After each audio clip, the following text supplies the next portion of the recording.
Shabbat Shalom. We are going to, today's topic is it permissible to use secular or even church music for prayers and for zimirot, for songs and singing, whether it's at your Shabbos table or whether it is for the Kiddusha and the Amidah, one of the holy parts of the service. And here we go, I'm gonna share my screen. So you have the text. Today's text, those are my notes. Okay, let's do it differently. Stop the share. Share screen, let's choose a different one. There we go, that looks like it. Okay, as you know, partly because of the nature of Zoom, these are a little bit more kind of like taking you through sources than discussion. I mean, I'm happy to take questions and comments, but the main idea is I want to share my joy of going through halachic questions. I think that like reading Talmud is more of a cumulative exercise that has an effect long-term rather than just, I went to one Talmud lesson and now I feel different. Jewish law, all the more so. I mean, it is amazing. The more Jewish law you read, it's, to me, transforming about what the nature of our tradition is, and it's multiple voices, and that simple formulations, whether in Wikipedia or by rabbis like me, when we're not actually doing it, but we're just talking about it, can be very, very misleading about what it actually looks like. Jewish law is rich in diversity with cultural expressions that essentially, more than anything, Judaism was pluralistic because it was regional. Jews in Morocco were not the same as Jews in Istanbul, and they were not the same as Jews in Spain, and they were not the same as Jews in Russia. And that was embraced and loved. And yet someone online will say, well, someone asked a question on one of these like askjewishslaw.com. They're like, can I do this? And then someone will give an answer and they will quote what looks like an authoritative source. Because if something says, Code of Jewish Law, 1813, you're like, well, there's the answer. Thank you. That's why I was asking. And you don't realize that was an answer for that community at that time. And the answers for other communities at different times were quite different. We have largely lost. We talk about our heritage. Are you Ashkenazic? Are you Sephardi? Sometimes we have someone who might be Yemenite or Mizrahi. But we have really lost the richness of the cultural diversity of Judaism. And that's not just sad because it would be nice to have other food or it would be nice to have other melodies or perspectives. We've lost something about what the essence of Judaism is, which is in its essence, it's pluralistic, that two communities can both be right in doing things very, very differently. And then that was part of the consciousness that we were meant to develop as Jews. So it's not as simple as saying Ashkenazic is Sephardic. That's an example of a shorthand that I use that is actually deceptive and misleading because it was much more than that and the ways rabbis and communities lived. What we've also lost by a great merging and internationalization of Judaism is we've lost an appreciation. Well, let me say what we've gained. I think that it used to be that if you said, ask the rabbi, and you weren't on a website, then you were asking your rabbi, or at least a rabbi in your community. And when you did that, you got an answer that was less academic and more reflected the community up to that point. So if you asked a rabbi in Prague, you would get an answer that reflected the traditions that led up to Prague. And if there was an argument in the community, they might point it out. Well, that rabbi who was across town, or this group that davens a little differently, they're a little different. But they wouldn't think that their job is to tell you, well, actually, the actual sources are all over the place on this. They wouldn't say that.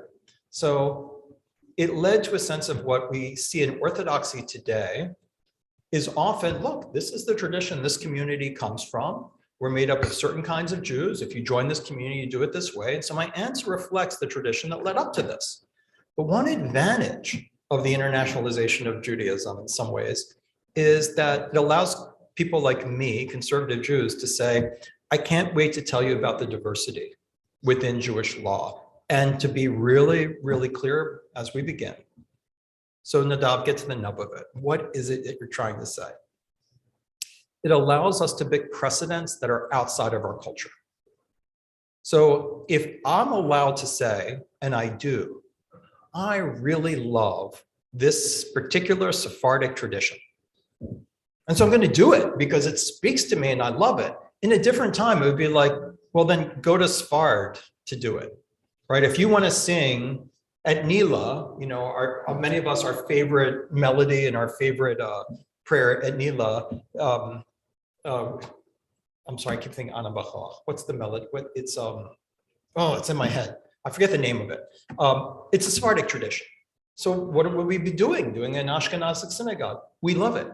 It's beautiful. It's a beautiful tradition. So instead of talking about losses, let me talk about gains. The gains of being a conservative Jew, having access not to one answer, but a lot of answers from the tradition, is one may speak to us that we did not exactly inherit through our grandparents or through our parents or through the synagogue we happened to join. And that's beautiful and rich. It is enlightening to see a different way of doing things that may speak to us in this time. And it's a little bit silly, even for me. I mean, for me to say, am I an Ashkenazic Jew? Yeah, I have a big portrait on my wall at home in my living room of I thought it was great-grandfather. I don't think it is. Great-grand-uncle, rabbi from Lithuania. So I could say, yeah, I'm Lithuanian. But really, I mean, my mother converted, my wife converted. I look at my children. Am I really Lithuanian? I could say I come from the Lithuanian tradition. I'll do it that way. But actually, let me use my brain and my heart.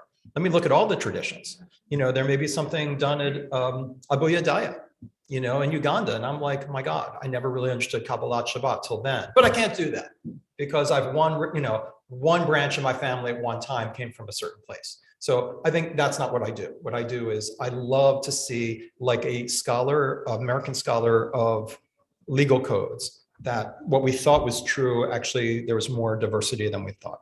So this is Rabbi David Golinkins. This is not an original work. He is basically the entire Jewish Law Committee for the conservative movement in Israel.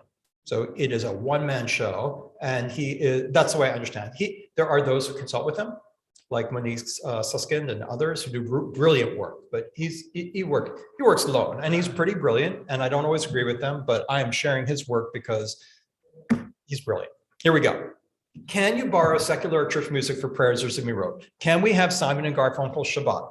Can I sing in the Kedusha of Musa, Mihim Komo Hu Yifem Barachamim, which, as far as I know, comes from a Jewish song, but is a love song. Love songs are a big problem, we're going to find out. Maybe the biggest problem is using love songs. Anyway, but it comes from a love song. So are we allowed to do that? Can we sing things to the Michigan Fight song? Can we do Adon Lam to that? Can we write new melodies? Could we write a new melody for Ne'ilah and take it from church music, as Salomon Arasi did? And so here we go. And we're going to blow through it. That's my hope. You can read ahead. So we're going to start with those who forbid foreign melodies. So the Rif, just to remind you, is really the first Jewish law code. The Talmud is not a legal code, and certainly the Mishnah is not a legal code in terms of understanding Jewish law. It has a lot of laws in it, but the Talmud includes laws and includes debates, and it makes distinctions. But what we call the first code is the Rif, because what Rabbi Yitzchak Afasi in Morocco and Spain did was he took a copy of the Talmud and he took a highlighter and he only highlighted things where it said, and so the halacha is blank.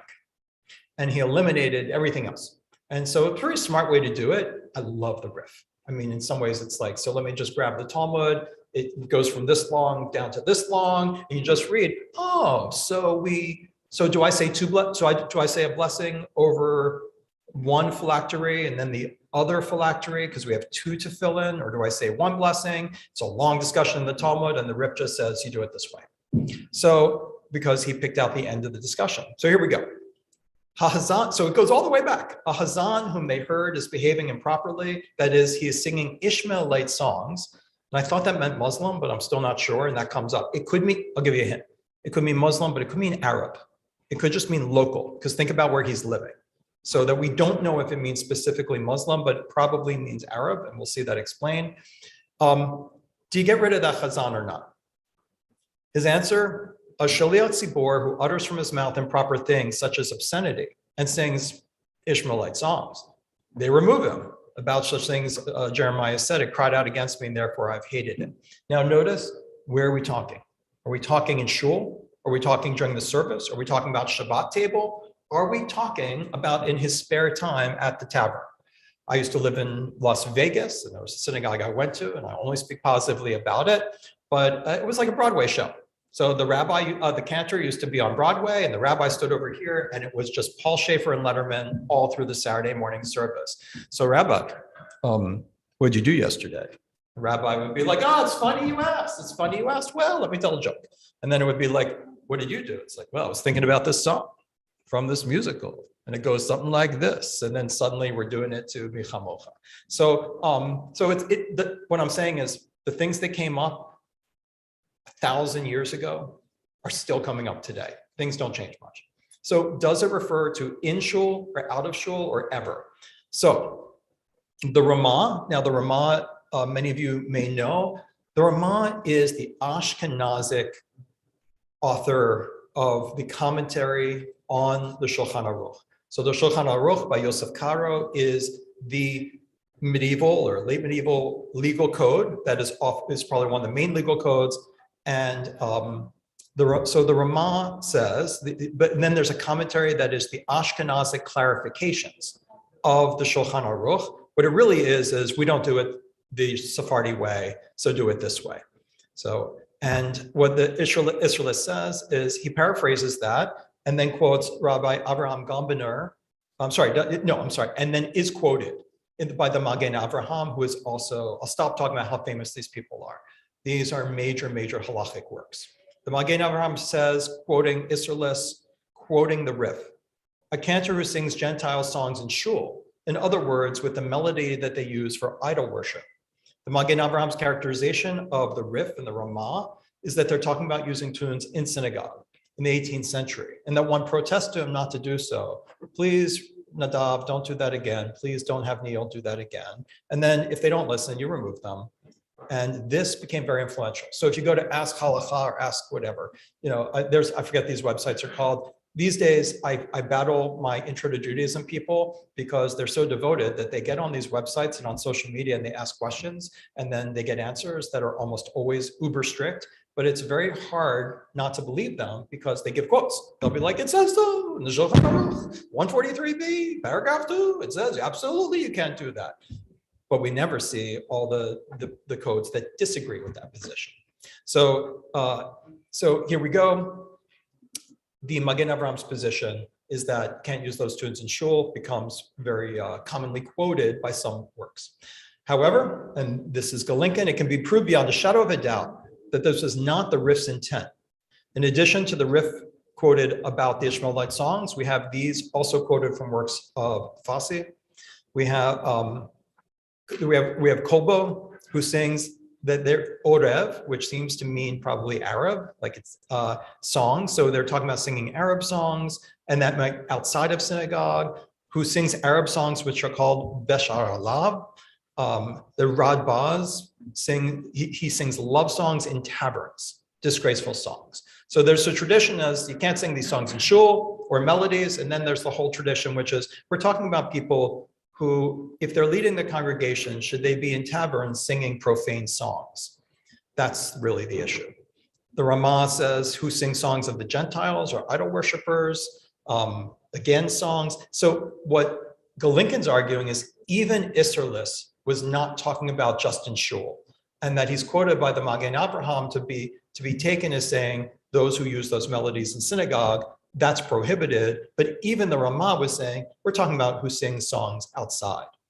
Is it proper to have a cantor who is a Broadway singer, a tavern singer, part of a jazz singer, and then comes into shul, or do you want a different kind of leader of the worship? So we learned a number of things. Rabbi Shneur Zalman of Liadi, the founder of Chabad, integrated some Rabbi Gombener into his version, but there's no, so the Ramah said, who sings in the prayer service Canaanite, Hakananim songs. because those Canaanite songs, they're very, very good, but you didn't hear from me, which are used for idol worship. So it seems then that we can't use these tunes in shul. But even Shneur Zalman of Liadi, as we will see, also understood it the other way. In fact, he probably only understood it the other way, meaning that we're talking about songs outside of shul, because we'll see at the end what the Chabad view of singing other melodies is. And it is very liberal. There's no question the most accurate version of the riff is found in Or Chaim, and it is the one that we said. We're talking about singing certain kinds of tavern songs or love songs or Arab songs or local songs, and whether that's appropriate outside of synagogue, basically because the person then is not really a vessel of kashrut. So then we have Chaim Gaon opposing secular music. He explains the music forbidden by Mar Ukba in the Talmud is songs of love of one person for another, and to praise a beautiful person for their beauty, and to praise a hero for his heroism and the like those of Ishmaelites who are called Asha'ar Agazal, songs of love. And an abbreviated version of the responsum reads, and Rav Hai wrote, songs of desire between one person and another are always forbidden. So seduction songs, which were very, very popular. Okay. I'm going to go further. And the Radbaz, important commentator, also as an Arabic speaker himself, he understood the Rif, who was an Arabic speaker, that we're talking about love songs in taverns and disgraceful songs, and that there might be an issue of not understanding what they were saying because of not understanding the Rif's culture. Okay. We also throw out a few other things. The first source that opposes the introduction of melodies of idol worship from Christianity into the synagogue is Sefer Hasidim, which is attributed to Rav Yehuda the Chassid, died in 1217. And it's a mixture of customs and laws and ethics, but it is very influential for halachic literature, even though itself is not really or may not be considered a halachic code. It's kind of a proto-halachic code. And that says, any melody sung before idol worship, he should not make the same melody to God. So if there is a piyut that a priest made to praise idol worship, meaning if there's and it seems to a Jew that it's a beautiful praise to God, he should not say it in Hebrew to God. In other words, one should not translate a Latin or German liturgical poem into Hebrew. So this is specifically that they wrote, I don't know, they wrote a beautiful poem, and it doesn't reference Jesus. It just talks about God, and it's gorgeous. Could we just translate that into Hebrew and use it? He's saying that's inappropriate. Right? I mean, today, I wonder, Amazing Grace is really popular. We know Amazing Grace may not have objectional, whatever, it's universalistic. But would we wonder about, but we all know what the source is of it, that the source is in the church. And so, and what would it be if we translated Amazing Grace into Hebrew and put it in the service? So they may only be forbidding translating into Hebrew and using it, therefore we wouldn't know its source. So these are questions, and some of them will be addressed as we go further. And a person who has a pleasant voice should be careful not to sing Gentile melodies, for it's a sin. And for this he was created with a pleasant voice, to praise his creator and not for sin. So there's a concern that that's beautiful for them, but when God gives you a beautiful voice as a Jew, you should use it for Jewish things.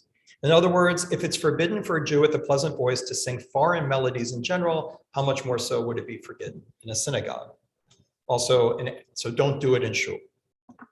Number 3, Rabbi Shlomo Alami was born in Spain in 1370 and fled to Portugal after the massacres of 1391. In Igeret Musar, influential work, it's been printed at least 18 times, he says, be careful of the melodies of those who drink alcoholic beverages. We're back in the tavern. And from the Song of Fools, they are the wicked chazanim, who stop in the middle of blessings with love songs. From the sons of Edom, from love songs from Christians and from Muslims, in order to find favor in the eyes of the people. And they are like idol worshipers. Interesting that this anti-view of it refers to, in a sense, that this is a popular thing to do, and that people like it. And they like cantors who get the nod. Now, you'll find out at the end of this that I'm pretty liberal on this, because I wouldn't have Simon and Garfunkel Shabbat and Beatles Shabbat if I were Machmir. But I admit that there's a little piece of this that still tugs at me, that sometimes I wonder Are we doing it because it enhances our worship, or we do it because it's a gag? And one of the things that Neil and I worked very, very hard on, and Neil has really been very kind to me about, is he said, like, he and I have done a lot of things that never saw the light of day because of COVID, right? We had to cancel Motown Shabbat and things like that. But one of the things that in my former synagogue, where I developed an entire musical program, and we used to do a lot of services, even things like Tisha B'Av, using music and melodies. It was not nigunim. It was really songs that you might know and songs you might not know from the blues and from not just folk songs. And that Neil saw when I showed him my work that it's not a gag. You're not doing this because people go like, oh my gosh, I know that one. Da, da, da, da, da, da, da, da, da, right? It's like that. It's like we only use it when it works. And Neil and I, when we work on our things, sometimes we have a song that really works with the cadence of the Hebrew, but he and I just look at each other and I'm like, I don't think that's what the Baruch Hu's about. Like we really work hard to only read a poem. We treat it like poetry. These are like poems that are meant to elucidate the meanings of the prayers, not meant to compete with them. So I'll keep going. Rabbi Shmuel Arkavolti, Italian, Arigato Bosem. And what can we say and how can we justify ourselves regarding some of the cantors of our generation who chant the holy prayers to the tunes of popular secular songs, and thus while engaged in sacred speech, they think of profanity and nakedness. In other words, the cantors of the time sang the prayers to secular tunes. This is not new. And as a result, thought of the profanity and nakedness in the original songs while they were singing the prayers. This actually will become an important piece at the end of the response song, because this introduces, so each piece is introducing a new perspective. This one is this. What if people get distracted by what the original lyrics were?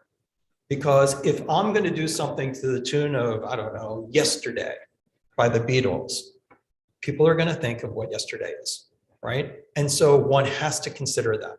So you can't divorce a melody from the original content. I actually think that's a really valid point, even though he takes a strict position I don't agree with.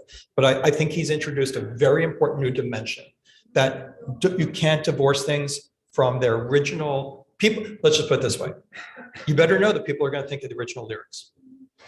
So like you have to completely, that would have to be utterly appropriate. And that's where Neil and I come down. If you look back at the song we chose, if you remember every particular lyric, then you would say that's appropriate. If it's Yizkor on Yom Kippur, like it was, and I had Simon and Garfunkel's Old Friends and Bookends, you'd be like, I get it. All those original lyrics, I understand why this helps us get into Yizkor. You have to own that. And you can't just say, I'm not. And then there's this one. And it also deals with the fact that the problem is that the more people do this kind of adoption of melodies, the more people like it. People love it in shul. Then we keep going. Rabbi Yosef Yitzchak Nordlingen goes with how much more so one should not use Gentile melodies on Shabbat Eve and Motzei Shabbat. So now we're getting more specific about whether you can use them for the prayers. How much more so should they not use these melodies in the synagogue, and not like those who cleverly find permission, saying that all of their melodies were stolen from us at the time when the temple existed. It became so popular for people to adopt melodies from outside Jewish culture that one of the response of some rabbis and Jews was that, well, they got everything from us. And on some level, you can trace it back that we were the ones that really created certain kinds of monastic chants in the Middle Ages. Oh, they got it from Adon Olam. So we can take it back. So don't go in that direction. So the next one, number 7, love songs and dances to take from the songs of the land, the songs of the Gentiles, and to sing them with them Kedusha and Kaddish and Tefillah, the repetition of the Amidah. The Shliach Tzibor sings songs of praise and thanksgiving to God while praying the Kaddish or Kedusha and the like. If it's a melody which they sing to idol worship, it's obvious that the melody is forbidden. So one should not take a religious melody, but that leaves open, it leaves open the possibility of non-religious melody. Okay, there we go. we have to go to the other side at some point. So if these add anything, you can read it yourself. I'm going to take it by. I'm going to go down to Cantor Pinchas Minkowski. Number 9, songs from the theater and concerts and all profane songs must be under all circumstances kept out of the service. We must guard the traditional nusachot, like the eye in our head, for only nusachot unify us in all synagogues. The singer is not thoroughly versed in all of nusach. Under no circumstances should be recommended as a cantor in a community. One of the reasons I find this interesting, and I'm glad that he brought it, is that is an argument against how a melody introduced by one person can become the melody for the congregation. And do we think about the children who grew up in the congregation? So this really was a shocker to me as a rabbi when I started in San Diego, that what happened to me is I wanted to please everybody, like I want to please all of you. So people would come to me and they kept saying, Rabbi, you seem like a nice guy, but can you please use the traditional melody? And I was like, oh, I'm so sorry. I mean, I don't know, what's the traditional melody? And as I collected everyone's traditional melodies, I found out that so many of them were either from Debbie Friedman, or they were from Camp Ramah, or they were recently invented. So like, I guarantee you that in the Middle Ages, they weren't saying, so my understanding of the origin of that melody is that it was kind of a goof put together at camp. It was put together at camp. I think it was originally based, although I could be wrong, this could be an urban legend, on something from like Mickey Mouse or from Disney. So it was singing or another song. It's singing, you may actually know. If you know, you can put it in the chat, although it's hard for me to manage all of this stuff. But that it's actually was to a popular song and was kind of like a camp thing, a kid thing. But now it becomes like, Rabbi, we're really disappointed you're not doing the traditional melody. So one of the issues that comes up is if you are importing melodies, are children growing up in the congregation not even aware of when they go to a different synagogue, they don't feel they can follow along. And that's a big motivator for me. So when people in my Intro to Judaism class and others come to me, and Meg and I are working with people, I direct them to cedoraudio.com to learn the prayers. And you can say, cedoraudio.com, oh my gosh, he recorded those so long ago and it's so nasal and he sings flat, and those are the most boring melodies in the world. And my attitude is, I want you to start with those, right? And then branch out. So that's a big piece. Rabbi Eliezer Waldenberg, whom by the way I quoted the other day at the end of, I believe, the last shiur that I did on abortion, where he came out, a very important Orthodox decider in Israel, where he issued a lenient versus other Orthodox rabbis position. But he was one of the most important, I just said that. So here he goes. Behold, in my opinion, it's an abomination to clothe sacred things in filthy garments, like those which exude a smell of prostitution, and they defile and stupefy the body and the soul, and of them it said, go out, impure one. Let not them enter into holy places like synagogues, which are called little temples of the nations. So he was not lenient on this one. Okay, those who are lenient say that secular melodies are permitted, but church melodies are forbidden. Don't just to adopt that. Some of them, Rabbi Yoel Sirkis, when they sing in synagogues melodies which the Christians sing in the house of prayers, it seems that it's not forbidden except precisely those melodies which are specific to, and here we'll say Christians, I don't want to deal with whether idol worshipers are Christians, that's a very important debate, but not today, since it's a law for idol worship. But if they're not specifically for their services, it seems like there's no prohibition. Okay. Church music can't be brought to the synagogue, but melodies that are not special to the church may. Now back to Rab Shmuel Zalman of Liadi, the founder of Lubavitch, the Alter Rebbe. So he forbade a cantor to sing melodies that were Christian, in keeping with the Magen Avraham, but he and Chabad Hasidim used to take completely secular melodies and bring them into the synagogue. They called it in Yiddish zu machdish a nigun, to sanctify a melody. The most famous example is Napoleon's March. Some of the Hasidim learned the tune from Napoleon's soldiers in 1812 and sang it to the Rebbe. He was so impressed that said, that's a shir shel nitzachon, song of victory, possessing a spark of holiness. And he instructed his Hasidim to sing the melody at the end of Ne'ilah.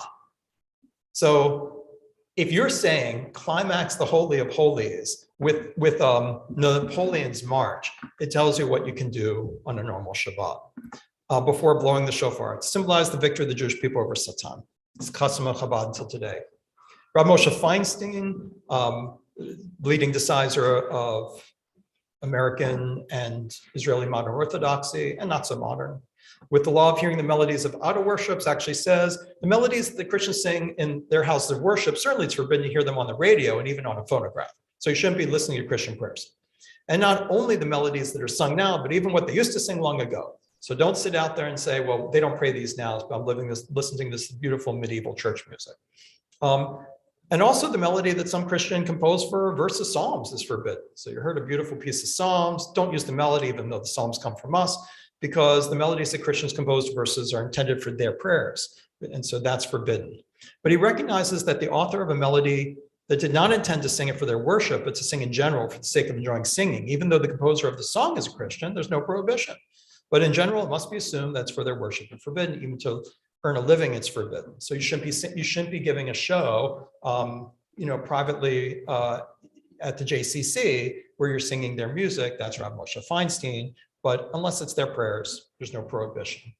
Rabbi Chaim David Halevi, the Sephardic chief rabbi, dealt with the topic in two responsa and said, makes a distinction between Christian music, which is intended for their services, and melodies of, as we heard in the earlier sources, Ishmaelites. He says, although the words of Chaim Rabbi Palash are words of taste and logic, it's already common custom among all cantors of Edom HaMizrach to transfer melodies from the world of Arabic music and singing to prayer passages. And no one protests, no one says a word, and let Israel be. For if not prophets, they are the sons of prophets. It's a famous way halachically to say this is minhag. And we don't tell people where it's their minhag not to do it because we know better. Because if not prophets, they are the sons of prophets. So he makes a distinction because we go back to the fact that taking Arab music was an extremely important part of Jewish liturgical music, particularly of what came through Mizrach. Okay, and so here we go. And then there are those who are not just lenient, but permit. The Rashbats said, and then some of the melodies that have been innovated in the lands of Spain, the poets took them from the songs of Ishmael, and they are very pleasant, very appealing. Some of them in the lands of France took the songs of the Ilgim, the troubadours, and they are perfect melodies in elevation and length. And we do not know regarding ancient melodies if they were received by our people or taken from the rest of the peoples. So his attitude is, as long as they're not prayers kind of thing. I mean, you can take the melodies, and that's what we do, even from troubadours. He then discusses the problem of matching the melody to the words. There's no halachic ruling here, but the passage teaches us tangentially that, in his opinion, it's not prohibited to transfer an Arab or Christian melody to our poems. Rabbi Najara from Sfat said, was also the poet announces the praise of his book and that it's a machzor piyutim and poems founded on the pedestals of gold, the melodies of Arabia and Turkey. So that an acknowledgement of adopting their melodies for us. There it goes. And this was a reason for me to compose most of my poems to the Ishmaelite melodies, for they raise their voices in their songs more than others. And even though in my book, Avodat Mikdash, I wrote another reason this and that made me do it, and I saw some sages complaining badly about the poets who compose songs and praises to God, to melodies that are not from the children of Israel, and they are not correct. There's nothing wrong with it. Basically, they are really good at stirring the heart. And that's the important thing. Rabbi Yeshua Moshe Hazen said, and I asked heaven and earth to testify that when I was in the great city of the sages, I saw some of the greatest and most famous sages who were great singers on the scales of music. This is what we call in the 20th century, that cantor could have been on Broadway or in the opera. And for the scales of music of the Ayamim Noraim, which require great submission, they would go to the Christian church behind the curtain during their holiday to learn from them that submissive voice, which breaks the heart. And they would arrange those voices, Kadishim, Kedushot, thing of wonder. And such a Maaseh Rav, their action proves that it's permissible as a great support to all that has been said and explained above and is enough. We're talking about really this idea of going to Christian services and hiding and being incognito to hear how they do it and then copying it. So one can learn Kal V'chomer. The songs of Ishmael, most of which are love songs, they permitted to sing them in Hebrew and in prayers with sacred words, since the matters are appropriate or sacred. And we don't care that at the moment he's singing that melody with Hebrew words, lest he remembers the original words, that people know, oh my gosh, how dare you? It's a love song. And so it's the custom of all in Eretz Israel and Arabia and all the synagogues. The sages did not protest. Christian songs, most of which are about wars and heroism, how much more so it's permissible to sing those. The synagogue in Hebrew and the prayers are also the melodies of the Christian church, which are truly submissive melodies and bring the love of God and stir our hearts and God's oneness. On the contrary, it's a duty on us for all of the above. And it's clear, if there is a way to praise God better and stir the heart with music and tunes, are we not obligated to connect people to God in that way? And even, I can't believe I'm saying it, that's what makes today fun. Rav Ovadia Yosef, my nemesis. He was extremely lenient in the position. Indeed, as said before, it's a Maaseh Rav. The people are doing it, and they're sons of prophets. From some of the Geonei Yisrael composed songs and praises according to melody of love songs, including the Shirei HaBakashot, recited every day, our Friday night with a large congregation in synagogues in Sfard, and Israel and the diaspora, and he lists all these rabbis, and the heart of the congregation was drawn after them with awe and reverence, with joy and a good heart, with thanksgiving and the voice of singing. So if you draw a nigun or other melody and look at what it's done for Kabbalat Shabbat. There he quotes from Rambam that one must worship God with joy. And maybe if they have a way of worshiping God with joy, we can learn from it.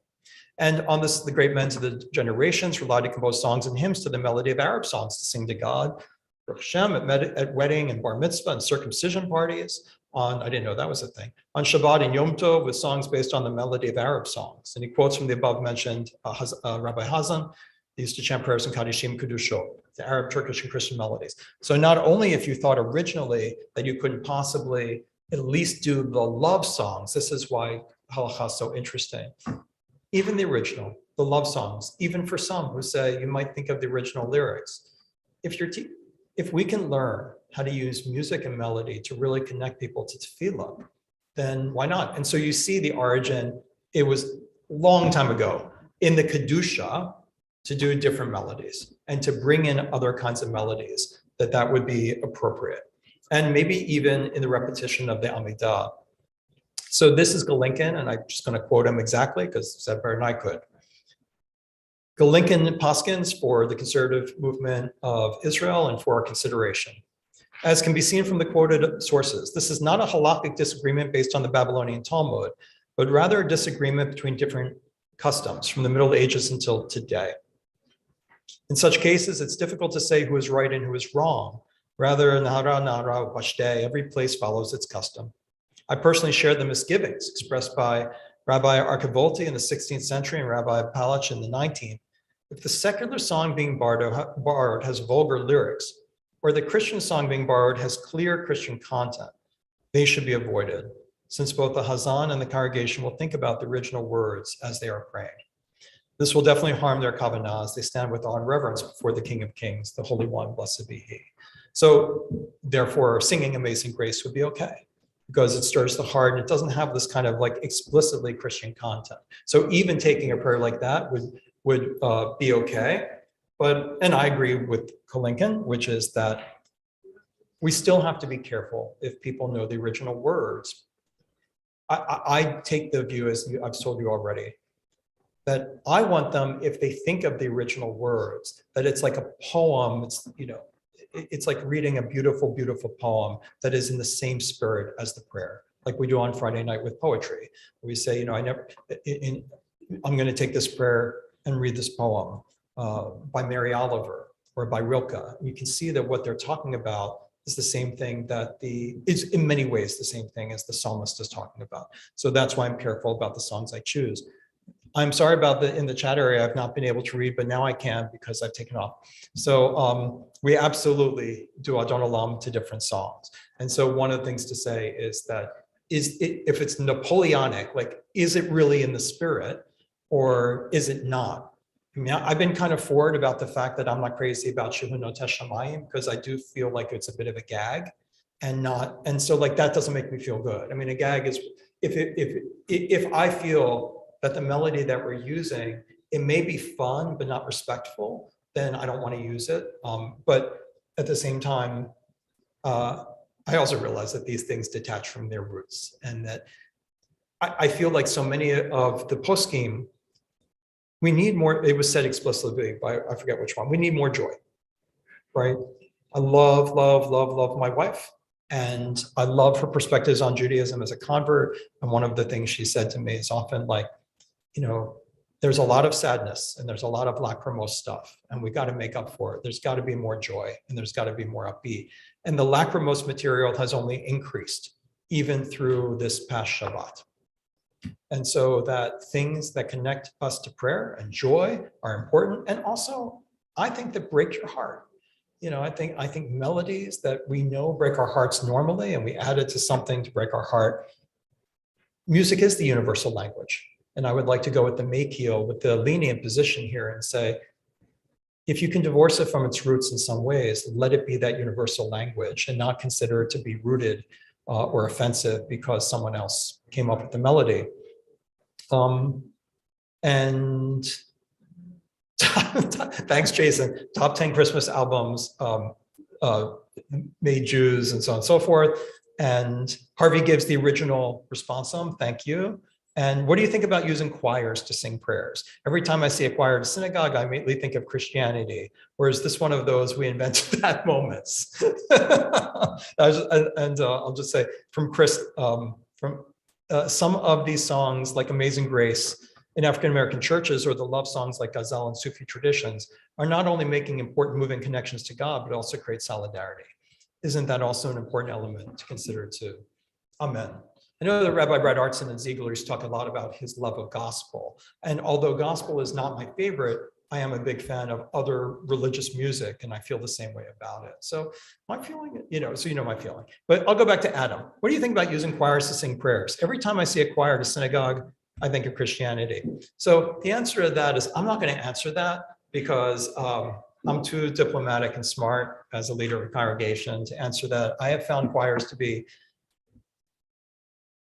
perhaps the most divisive issue in conservative congregations, and so it's very delicate. So now I know that there are people here who are looking at me like, that means you're going to answer that because we know you're going to adopt. You're going to say something controversial. So I'll get. But so about the choir.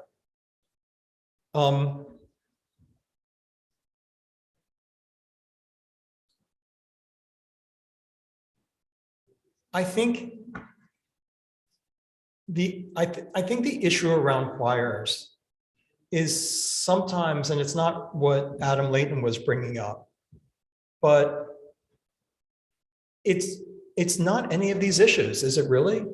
To me, it's really the issue of whether you then feel the prayers are being performed for you, rather than that you're included. And I guess maybe it's not controversial. I'm not trying to say I'm so brave, but to say something that might hurt some people, I do think that the cantorial tradition that many of us grew up with, for the next century, meaning the century we're already 22 years into, cantors know their job is to help people sing, not to sing for them. And that's been very hard for a lot of cantors, and welcomed by others. So once, I've had people ask me here, why not just say the truth, which is, wouldn't you love to have a cantor or whatever, something like that would make your life easier. And aside from the fact that I was particularly drawn to this congregation because of its participatory culture, which is really close to my heart. But what I would say is this: if someone said, Rabbi, the board decided we're not giving you a say in it, we're hiring a cantor. We just think it's the best thing for the synagogue. If they did that, what I would do is I would say, let me beg you, can you please let me hire a multi-instrumentalist? I want to hire someone that I can say, this thing just happened. Can we do Adon Olam to this melody from Israel? Could we do a Kabbalat Shabbat built around contemporary Israeli music? Can we build something around? So that their idea is, take your knowledge of music and help us sing, help us connect to it. Not, don't just say, I've got a special one for you this week, check it out. And so that I think that that's a beautiful thing. So I think that choirs can be very, very uplifting, but it's that issue of whether now we're listening and appreciating rather than when we're joining in with the davening. For those who don't know, today Rabbi Ora had an aliyah, and I've invited her to start up in March I believe it's in March. We may have decided for April. It's in March because of the pandemic.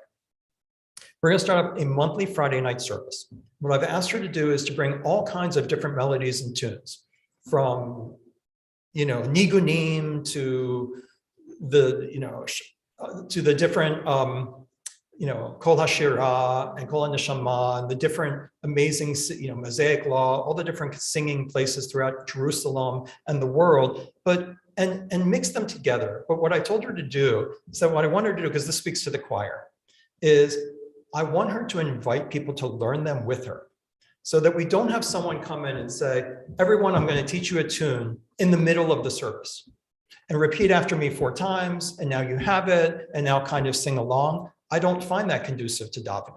So what I want you to do is like put together something you'll probably repeat over and over in each singing service, and get people who want to learn it and teach them outside of shul. So when you come in, it's not, I'm going to teach you here, but maybe even have a half an hour before Kabbalat Shabbat that people could come and practice.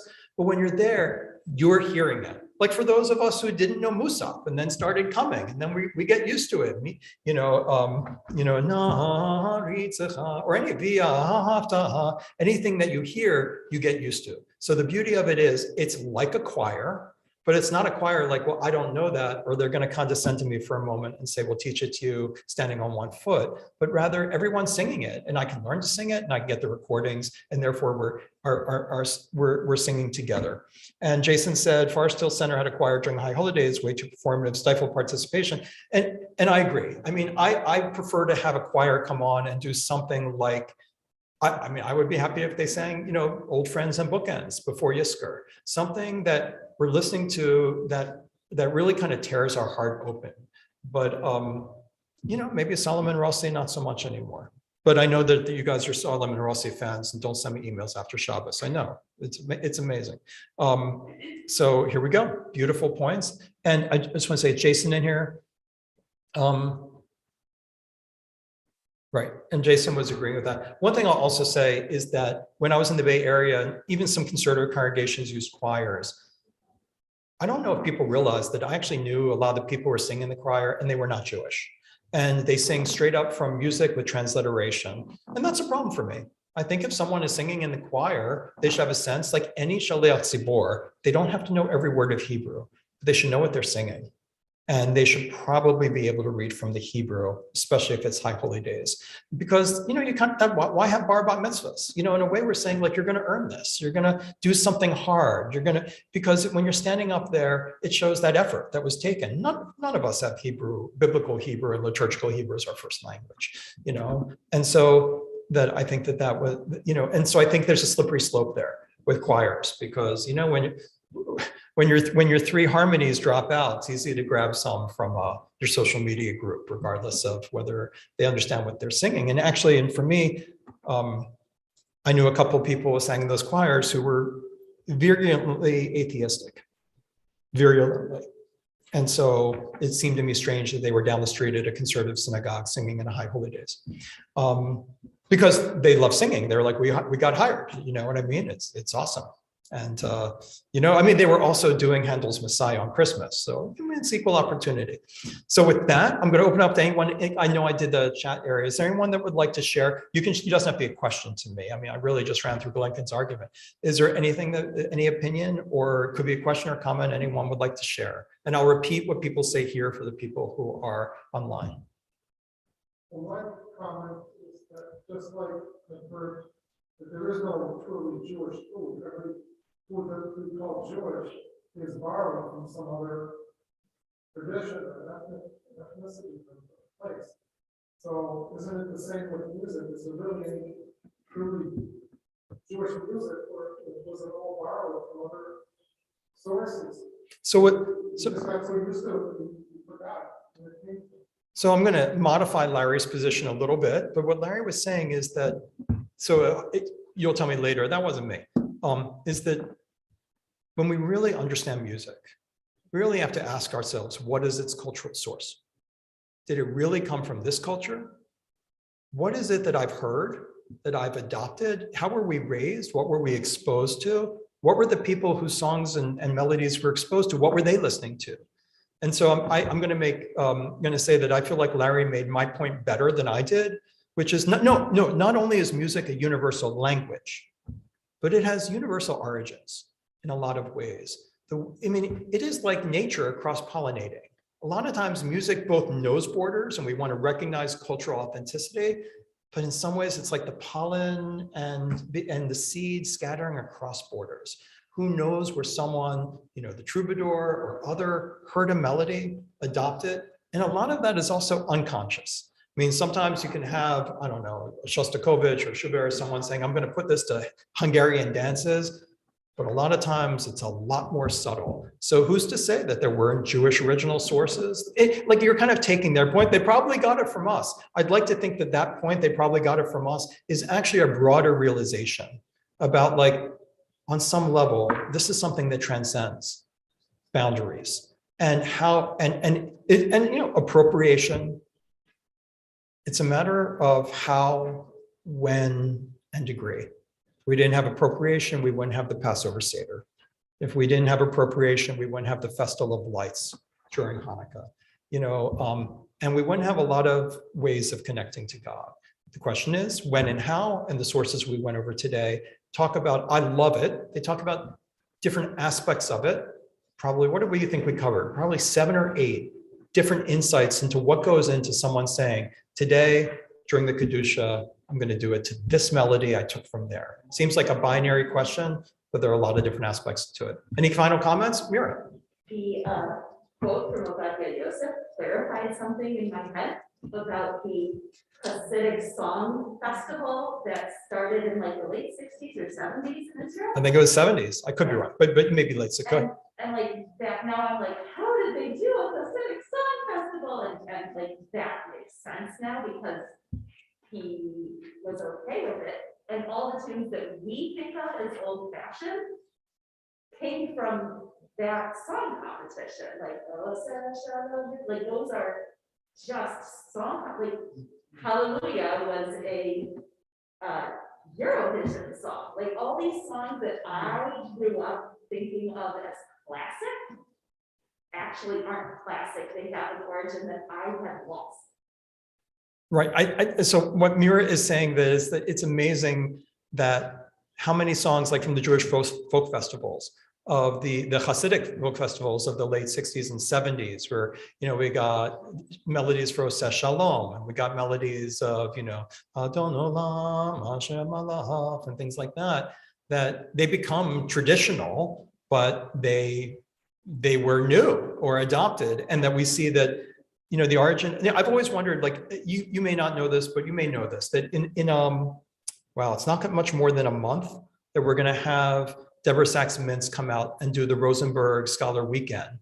And in honor of Victor's father, who was a cantor, we're actually going to have what is considered the biggest movement in conservative Jewish music and cantorial, Shaliach Tzibor, service leader stuff, is Deborah Sachs-Mintz and Joey Weissenberg. And so if you go to the RA or the USCJ, we spend, to me, way too much time, but we spend about a third of our time just singing Nigunim led by Joey Weissenberg and Deborah Sachs-Mintz. While I think sometimes we go a little too long, it is really incredibly meaningful stuff to people, and I wanted to make sure we had a chance to get exposed to it directly here, singing in Beth Israel on the sanctuary for a whole weekend led by Deborah Sachs-Mintz. But one of the things it raises is, where did the Nigunim come from? Where did Joey Weissenberg get this nigun? Does it have to be, I got this from an old rabbi who was in the old city on the edge of the street in an alley, and I heard it wafting through a window? Or can it be, where did the nigunim come from? Because as you said, Mira, many of them, even subconsciously Hasidic, can come from anywhere, at least according halachically. Sue Cowan says, I've been at a member shul where the intent is to make the service more accessible to a non-observant congregation by using more pop tunes and services like Bidul Shabbat. I don't like that, as it tends to bring Judaism down rather than lift people up, as I would hope that we can do. And I admit that anytime I do a special service, that's the test. But I don't want to avoid the test. So absolutely, I did not invent Bidul Shabbat. And the Bidul Shabbat that, I won't use the reference of who I got it from, but I got it from someone who was doing it in their 80s. I thought it was a bit of a thing to make things popular and like what I call a goof. It was like making things fun. And that's why when I did it, I did not use the service that I had inherited. What I did was I threw all that out and I picked specific songs. I mean, so for me, it makes a big difference that is the litmus test suit. But I think that I have taken people, and you take Hashkivenu, right? May I wake up in the morning to life because I'm suffering from the thoughts of Satan putting in my head of fear and anxiety and self-loathing. And then, you sing that with Here Comes the Sun. And that's a very powerful realization, because I do think, let me put the other side of it. The other side of it is this. We could say, well, you run the danger with pop tunes that it's not going to connect people to the prayers. But here's my question. Are people connecting to the prayers, right? How many people really know what Hashkivenu is about? And I actually know that they can use, I'm not a big fan of, you can do a Jewish tune. You can do a Craig Talman tune. Hashkivenu Adonai Eloheinu L'Shalom. Does anybody know what those words are? To me, I mean, does anybody know what the words mean? So the question is not like, it's very distracting because we all really know what thoughts of Satan are like and how they pursue us in the night, and the people who can't sleep and are fearful, or as the prayer says, who are sick. People suffer, and people, as the prayer says, who are hungry. So that sometimes actually taking a song can actually blow people's mind that they didn't know the prayer was actually about that. And so we've sometimes turned our prayers into things that are like idols, like we don't think about what they mean. And then we can do Jewish tunes to them, but that's just like, hey, I have a great tune for page 23. But does anybody really know what is on page 23 or what it means? I enjoyed it, Carol's, at the end of Carol's service, it was just yesterday, the day before yesterday, Carol Feinerman, that I went to open up the prayer book to Psalm 23. And then my prayer book just opened up randomly to page 65, which is what Carol every morning, Saturday morning said, page 65, please rise. And it literally happened. I was sitting right where Meg is. Just opened up the book. I figured I'll find Psalm 23. It just opened up to that page. So we read it in English. It's very profound. It's about love. It's about channeling love. It's about feeling loved. Well, not so surprising that already over 1,000 years ago, the rabbis were debating, can we bring in love songs? Because most of the prayers are about love. I thank you everyone for joining me today and doing a little learning. It's just a topic I'm passionate about. I'm really grateful to get to share it with you. Shabbat Shalom.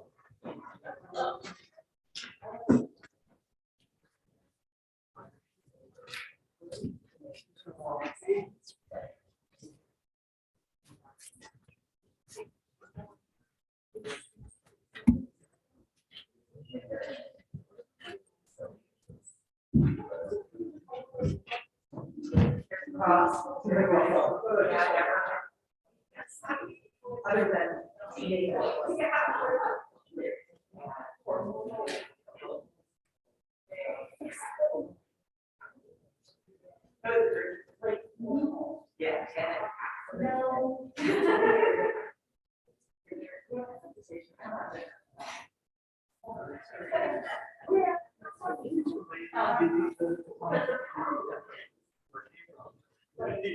Yeah.